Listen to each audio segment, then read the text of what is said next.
Well, tonight, the town of Plains is getting ready to lay its most famous resident to rest. Funeral plans call for President Jimmy Carter to ride through his hometown before moving on to Atlanta and Washington, D.C. But as 11 Alive's Joe Ripley reports tonight, Carter's final resting place will be in a town that will never forget him.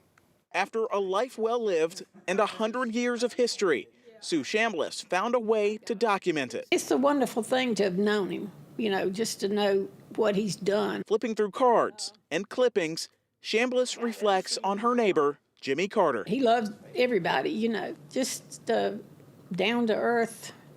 I don't know. Today feels like I've lost more than an uncle, more than a brother, just somebody that's always known you and felt for you. She first met the future 39th president when she married her husband, Homer.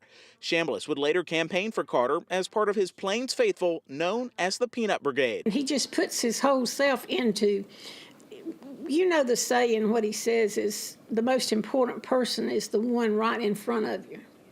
And that's the way you feel. Chambliss says she looked to the Carters as examples in marriage and in life. He just picked up and started being a little small town man, but writing books, traveling, going, but teaching Sunday school. Maranatha Baptist Church was the last place Chambliss says she saw President Carter.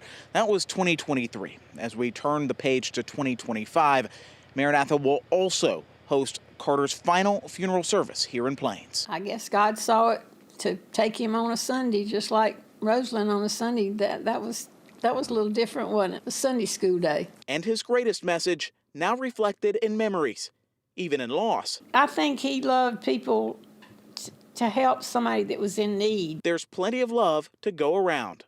In Plains, Joe Ripley, 11 Alive News. The state funeral for President Carter will begin on January 4th as his hearse will move from Phoebe Sumter Medical Center in Americus to his childhood home in Plains. After the ceremony, he will travel to Atlanta, pausing at the state capitol for a moment of silence before arriving at the Carter Presidential Center. After a brief service, he will lie in repose until the morning of January 7th. On Tuesday, Carter will leave Georgia and head up to Washington, D.C. Members of Congress will pay their respects in the late afternoon before the lie in state will be open to the public. He will continue to lie in state until the morning of January 9th. Then he will travel to the Washington National Cathedral for a ceremony and funeral service. Carter then heads back home to Georgia.